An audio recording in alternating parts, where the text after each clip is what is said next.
भगवते वासुदेवाय। ओम नमो भगवते वासुदेवाय। श्रीमद्भागवतम, एक मिनट दीजिएगा मुझे।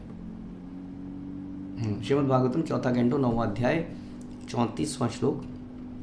तो ध्रुव महाराज बड़े पछता रहे हैं। इससे पिछले श्लोक में उन्होंने फिर यही सब बात कर रहे हैं कि वो बड़े पछता रहे थे कि मैं माया में फंस गया और मैं माया की गोद में था। मैं इन लोगों को अपना शत्रु मानता रहा। हाँ, हम लोग किसी व्यक्ति को अपना शत्रु मानते हैं जबकि हमारा मन ही हमारा सबसे बड़ा शत्रु होता है। हाँ, इस प्रकार से वो सोच रहे थे। आगे बोलते हैं, मया एतत् प्रार्थितं व्यर्थम चिकित्साइव गतायुषी प्रसाद्य जगतात्मानं तपसा दृश प्रसादनम भवचिदम अयाच अहम भवम भाग्य विवर्जिता। भगवान को प्रसन्न कर पाना अत्यंत कठिन है, किंतु मैंने तो समस्त ब्रह्मांड के परमात्मा को प्रसन्न करके भी अपने लिए व्यर्थ की वस्तुएं मांग ली। मेरे कार्य ठीक वैसे ही हैं जैसे पहले से किसी मृत व्यक्ति का उपचार करना। जरा देखो तो मैं कितना अभागा हूँ कि जन्म तथा मृत्यु की श्रृंखला को काटने में समर्थ परमेश्वर से साक्षात्कार कर लेने पर भी मैंने फिर उन्हीं दिशाओं में फिर से प्रार्थना करी। तो भगवान को प्रसन्न करना अत्यंत कठिन है वास्तव में संसार में। क्योंकि भगवान के साथ समस्या ये है, या हमारे साथ समस्या ये है कि जो हमारा मन में गलत विचार भी हैं, भगवान वो सब जान जाते हैं। संसार में किसी व्यक्ति को हम चापलूसी करके ऊपर से अच्छा करके पटा सकते हैं, लेकिन भगवान को क्यों नहीं पटा सकते? क्योंकि वो हमारे हृदय में जान रहे हैं कि झूठ बोल रहा है, अंदर से कुछ और, इसका पर्पस कुछ और है, कुछ और चाह रहा है मेरे से, वो सब जानते हैं। हाँ, यही समस्या है। इसलिए प्रसन्न कर पाना बड़ा मुश्किल है। जब तक हम हृदय से शुद्ध नहीं होते तब तक हम प्रसन्न कर नहीं पाएंगे। हाँ, हम भगवान को कितना दान दे रहे हैं उससे भी नहीं। भगवान देख रहे हैं, हाँ दान मुझे क्यों दे रहा है, पता है मुझे कितना दान, कितना धन छुपा रहा है, मेरे ही धन को छुपा भी रहा है, उसमें से कुछ दान दे रहा है, तो अपने आप को दानी मान रहा है फॉर एग्जाम्पल। और इसी तरह से बहुत सारी चीज़ें। लेकिन मैंने तो उनको प्रसन्न कर लिया था जिनको प्रसन्न कर पाना अत्यंत कठिन है। और उनको प्रसन्न करने के बाद भी मैंने उनसे क्या मांगा? हाँ, मैंने उनसे व्यर्थ की वस्तुएं मांग ली। जैसे कि अगर हम चर्चा कर रहे थे किसी मृत व्यक्ति को सजाना, उन अलंकार ज्वेलरी उसकी बॉडी में लगाना, तेल लगा देना, बाल बनाना, वटेवर, या उसका उपचार करना, वो तो पहले ही मर चुका है। हाँ, तो वैसे ही मैं ऐसी वस्तु मांग रहा हूँ जैसे कि मृत वस्तु को सजाने की वस्तु हूँ। जरा देखो तो कि मैं कितना अभागा हूँ। मुझे धन चाहिए, मुझे साम्राज्य चाहिए था, किंतु जन्म और मृत्यु के बंधन को काटने वाले व्यक्ति से मैंने यही मांगा। और इन वस्तुओं को मांग के क्या मैं इन प्रॉब्लम को सॉल्व कर पाऊँगा? तो क्वेश्चन इसलिए ये आता है अक्सर कि what is the real problem. हम अक्सर अगर हम सही प्रॉब्लम आइडेंटिफिकेशन नहीं करते हैं लाइफ में तो सॉल्यूशन भी गलत निकलता है। अगर डॉक्टर ने डायग्नोसिस गलत किया है तो दवाई हमेशा गलत होगी। हाँ, इसलिए बड़ा इम्पॉर्टेंट है। सबसे इम्पॉर्टेंट उपचार के अंदर यही है सही डायग्नोसिस, कि प्रॉब्लम कहाँ पर है, क्यों है, इसको समझना ही जीवन में सबसे बड़ी प्रॉब्लम है। नहीं तो हम केवल पेन किलर खा के जीवन बिताते रहते हैं। हम करते क्या है, केवल पेन किलर खाते हैं, थोड़ी देर में हमारा शरीर उसको अपने आप ही ठीक कर देता है, हम सोचते हैं दवाइयों से ठीक हो गए। और कई बार क्या होता है, उस पेन किलर से और सारी मुसीबतें आती हैं हमारी। जैसे हम कहते हैं ना कि हमारी स्किन में एक फोड़ा हुआ, हमने फोड़े पे दवाई लगाई, वो फोड़ा ठीक हो गया, थोड़ी देर में दूसरी जगह से निकल आया, फिर तीसरी जगह से निकल आ पाया।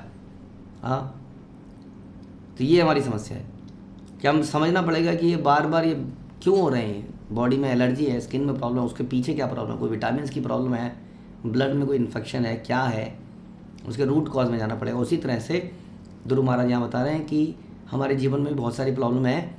बच्चों की शादी नहीं हुई है, शादी हुई है तो अच्छी तरह से निभ नहीं रही है, या टूट गई है, या धन चला गया है, या शारीरिक समस्याएं हैं परिवार में, मुझे घर में कलेश हैं, या जो भी है। इन प्रॉब्लम का सोल्यूशन यदि हम मांगेंगे तो वो वास्तविक प्रॉब्लम नहीं है।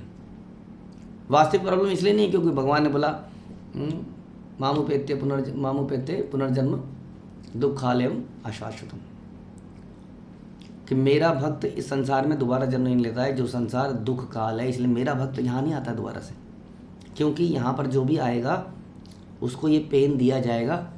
इसलिए how can we defeat Krishna, जब कृष्ण ने बनाया ही दुख आलय है, तो हम इसको सुख आलय कैसे बना पाएंगे? Can we challenge Krishna? Can we defeat Krishna? तो इसलिए ये भगवान से साक्षात लड़ाई है हमारी। इसलिए जीवात्मा इसमें कभी प्रसन्न नहीं रह पाता है। टेम्परेरीली कभी कभी वो जीत, ऐसा लगता है कि जीत गया, लेकिन वो वास्तविकता में उसमें कभी खुश नहीं रह पाएगा। इसलिए हमें समझना पड़ेगा what is the real problem. Real problem ही यही है कि हम भगवान से विमुख हैं। रियल प्रॉब्लम यह है कि हम संसार में पैदा हुए हैं, इसलिए हमारी मृत्यु भी निश्चित है, इसलिए बुढ़ापा भी निश्चित है, इसलिए बीमारियां भी निश्चित है, इसलिए आध्यात्मिक कलेश, आदि दैविक कलेश, आदि भौतिक कलेश भी निश्चित है। अब उसको दूर करने में यदि लगे रहेंगे तो it's like having pain killers. तो ये यहाँ पर ध्रुव महाराज समझा रहे हैं कि मैं असली प्रॉब्लम की जड़ पे नहीं पहुँच पाया, डायग्नोसिस नहीं कर पाया, और मैं बेकार की चीज़ मांगता रहा। भगवान मेरे सामने आए थे, मुझे ज्ञान दे सकते थे, और मैं मूर्ख पता नहीं किन चीज़ों में लगा रहा, और उनसे यही सब प्रार्थना करता रहा। आत्म साक्षात्कार कर सकता था, सेल्फ रियलाइजेशन के प्रश्न पूछ सकता था, लेकिन मैंने क्या मांग लिया? स्वराज्यम यच्छतः मोडयात मानः मे भिक्षितावत ईश्वरात् क्षीणा पुण्येन फलीकारान इव अधना। पूरी तरह अपनी मूर्खता और पुण्य कर्मों की न्यूनता के कारण ही मैंने भौतिक नाम, यश और संपन्नता चाही।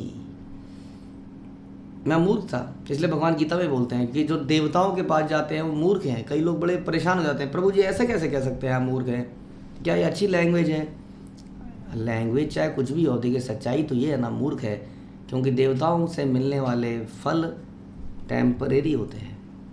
इसलिए बोल रहे हैं कि अपनी मूर्खता और पुण्य कर्मों की न्यूनता के कारण, है ना, इसलिए। बट यहाँ पर डिफरेंस ये था कि ये भगवान के पास गए थे, इसलिए इनको फ़ायदा हुआ, ऑल्दो फिर भी ये रियलाइज़ कर रहे हैं कि मैंने गलती करी। तो मूर्खता, पुण्य कर्मों की न्यूनता, मेरे अंदर ज्ञान नहीं था, कोई गुरु मिले नहीं थे ठीक से, एक मिले थे, थोड़ी देर के लिए मिले थे, उसने उनकी बात मैंने सुनी नहीं। जैसे कि हम भी अपने गुरु की बात कभी नहीं सुनते हैं, हमें केवल अपने अपमान दिखते हैं। मेरा अपमान हुआ था, समझ ये तो समझेंगे नहीं इस बात को, इनका काम तो केवल डांटना है, बट ये डांटते रहते हैं हर किसी को, इसको उसको उसको, इनका कोई यही काम रह गया है।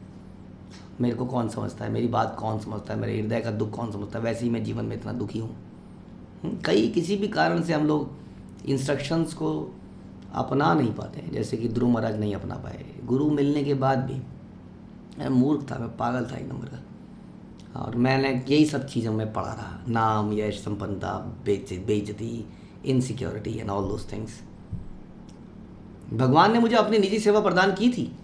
मेरी स्थिति तो उस निर्धन व्यक्ति की सी है जिस बेचारे ने महान सम्राट के प्रसन्न होने पर मुंह मांगी वस्तु मांगने के लिए कहे जाने पर कुछ चावल के कण मांग लिए अज्ञानवश। राजा खुश हो गए थे, और मैंने क्या मांगे? थोड़े से चावल दे दो जरा खाने के लिए। तो आप कहेंगे ये तो बड़ा अच्छी बात है, आदमी संतुष्ट है, ज़्यादा मांगना ही क्यों चाहिए? वामन देव बलि महाराज को कहते हैं, बलि महाराज को यही प्रश्न बोलते हैं कि के ब्राह्मण बोलो क्या चाहिए? वो ना 3 पग जमीन, क्या मांग रहे हो तुम? मैं राजा हूँ, दिमाग खराब हो गया है। तो वामन देव कहते हैं इंसान को तो 3 पग जमीन ही चाहिए। तो यहाँ कहने का मतलब है कि चावल मांगने से काम नहीं चलेगा, क्योंकि पेट कल फिर चावल मांगेगा। हमारा जो आध्यात्मिक शरीर है वो नहीं मांगता है, उसको ये भूख की आवश्यकता नहीं है, उसको ये एनर्जी, कार्बोहाइड्रेट, प्रोटीन, ये वो इन सब की आवश्यकता नहीं है। वो सच्चिदानंद है, उसकी खुराक कुछ और है। वहाँ पर इस तरह से बॉडी पलती नहीं है, वहाँ इस तरह से मल नहीं निकलता है। अगर हम शास्त्र पढ़ें तो हाँ, इसलिए बता रहे हैं कि मैंने क्या मांगा उनसे, इससे मेरी प्रॉब्लम सॉल्व तो नहीं। इसी तरह से यदि हम किसी भूखे को खिला रहे हैं खाना या कंबल बांट रहे हैं, हम उसकी प्रॉब्लम को सॉल्व नहीं किया, हमने टेम्परेरी प्रॉब्लम सॉल्व किया, हमने पेन किलर दिया है। हमें उसकी परमानेंट प्रॉब्लम सॉल्व करनी चाहिए। इसलिए कहते हैं खाना ना देके उसको प्रसाद दीजिए जो उसके कर्मों को काटे, जो उसके अंदर सद्बुद्धि पैदा करे। उसे किसी तरह उससे हरिनाम जोड़िए, समथिंग लाइक दैट। हरिनाम उसके सामने करिए, उससे नचवाइए, या जो भी करना है, ताकि उसकी इटर्नल प्रॉब्लम सॉल्व हो, ऐसा बता रहे हैं। तो इस प्रकार ध्रुव महाराज बड़े दुखी थे।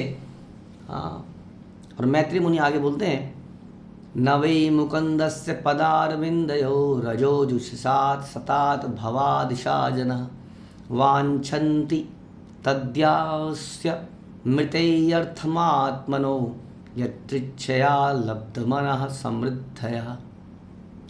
हे विदुर, आप जैसे व्यक्ति जो मुकुंद, जो मुक्ति को प्रदान करते हैं भगवान, उनके चरण कमलों के विशुद्ध भक्त हैं।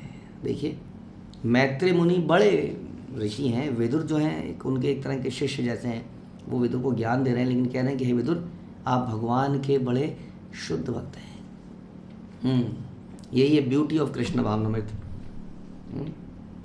कि यहाँ पर भगवान के बड़े बड़े सीनियर भक्त भी भगवान की कथा को बैठ के सुनते हैं। व्यास आसन पर कई बार कोई जूनियर व्यक्ति बैठ जाता है और कई बार कोई सीनियर व्यक्ति वहाँ भगवान की कथा सुन रहे होते हैं, क्योंकि उनको भगवान की कथा में रुचि है। हाँ, क्योंकि चर्चा भगवान की कथा शास्त्रों से और आचार्यों के निष्कर्षों पर हो रही है। हाँ, इसलिए गुरु भी शिष्य को एक भक्त मानता है। तो बोल रहे हैं कि आप मुकुंद के चरण कमलों के विशुद्ध भक्त हैं और उनके चरण कमलों में भौरों के सदृश आसक्त रहते हैं। सदैव भगवान के चरण कमलों की सेवा करने में ही प्रसन्न रहते हैं। ऐसे पुरुष जीवन की किसी भी परिस्थिति में संतुष्ट रहते हैं और भगवान से कभी भी किसी भौतिक संपन्नता की याचना नहीं करते। हाँ तो पूरे ध्रुव के प्रसंग को कंपेयर कर रहे हैं विदुर के प्रसंग से, क्योंकि जैसे ध्रुव महाराज को नेग्लेक्ट किया गया वैसे ही विदुर को भी नेग्लेक्ट किया गया। ध्रुव महाराज को बोला कि तुम नहीं बैठ सकते, वैसे ही विदुर को बोला निकल जाओ ऐसे। किसने बोला? दुर्योधन ने। क्यों बोला? क्योंकि सच्चाई का उसने बोल दिया। तुम दुर्योधन क्या बोला उसने धृतराष्ट्र को? उन्होंने जैसे कोई अंग में कैंसर हो जाता है ना, अंग को काट के फेंक देना चाहिए इससे पहले कि वो शरीर को खराब कर दे। ये दुर्योधन तुम्हें सड़ा देगा, ये कैंसर है तुम्हारे शरीर का इसको निकालो यहाँ से। दुर्योधन ने कहा जाता है या तेरी सांस निकाल लूँ, सारी चीज़ें यहाँ छोड़। हाँ, ऐसी बदतमीजी से वो चाचा ताऊ वगैरह सब खत्म, यहाँ से निकल। अपनी सांस को तेरे को दे रहा हूँ, ज़्यादा बोलेगा तो तेरी सांस भी निकाल लूँगा यहाँ तेरे शरीर में से। इस प्रकार से बदतमीजी से विदुर को बोला गया, जो वहाँ के बहुत ही सीनियर व्यक्ति थे। He was a counsellor adviser of Dhritarashtra. और उन्होंने क्या कहा? यानी ही वॉज, विदुर जो है बड़े प्रसन्न थे। विदुर ने कहा to hell with this, now all my responsibilities are over. अब मैं भगवान के ध्यान में, आई एम फ्री नाउ। अब मैं अपनी जिम्मेदारियों से फ्री हूँ, मैं निकला। और वहाँ से सीधा तीर्थ स्थानों को निकल जाते हैं और इस प्रकार से मैत्री मुनि से मिलते हैं और ये सारी चर्चाएं करते हैं। तो इसलिए बता रहे हैं कि आप जैसे भक्त हैं जो इनको कुछ नहीं चाहिए, ये हमेशा भगवान के चरण कमलों की सेवा में प्रसन्न रहते हैं, भगवान की चर्चाएं करते हैं, कहीं पर भी प्रसन्न रह सकते हैं, चाहे हस्तिनापुर के महलों में, चाहे हरिद्वार के जंगलों में, हाँ, जहाँ ये चर्चाएं हुई। ऐसे पुरुष जीवन की किसी भी परिस्थिति में संतुष्ट हैं और भगवान से कभी किसी भौतिक संपन्नता की याचना नहीं करते। कब होगा भगवान, कब मेरा शनि दूर होगा, कब मैं वापस आऊँगा बैक टू नॉर्मल लाइफ, कब ये सॉल्व होगा भगवान, कब ये सॉल्व होगा, नहीं, उनको चाहिए नहीं। क्योंकि वो जीवन की इन टेम्परेरी प्रॉब्लम्स को सॉल्व करने में नहीं लगे रहते, क्योंकि वो जानते हैं कि जब तक जीवन है तब तक समस्याएं हैं, प्रॉब्लम ही जीवन है। इसलिए मुकुंद के चरणों में लग जाना और उनके साथ साथ उनके धाम में चले जाना, उनकी सेवा करना, ये परम जीवन है। वहाँ पर वो वैकुंठ है, वहाँ कुंठाएँ नहीं है जैसे कि इस भौतिक जगत में। तो ये सारी चर्चाएँ चल रही है। ध्रुव महाराज इस बात के लिए पछता चुके हैं। मैत्री मुनि ने बोला यस, एक भक्त कभी कोई याचना नहीं करता, इस प्रकार की भौतिक याचना। हमें भी सीख मिलती है कि हमें भगवान के पास किन याचनाओं को लेके जाना चाहिए और हम वास्तव में किन याचनाओं को लेके जाते हैं। ये सोचने का विषय है कि नहीं? कि दिन रात हम भी भगवान से आगे पीछे कुछ ना कुछ प्रॉब्लम का सलूशन मांग ले जाते हैं और इतनी बहुमूल्य चीज़ भक्ति सेवा को खो देते हैं। इसलिए भगवान से यही मांगिए, सेवा का अधिकार दीजिए, मुझे सेवाएं दीजिए, भक्तों के चरणों में वास दीजिए। यही मेरी आपसे एकमात्र इच्छा है। हरे कृष्ण। श्रील प्रभुपाद की जय। ग्रंथराज श्रीमद् भागवतम की जय।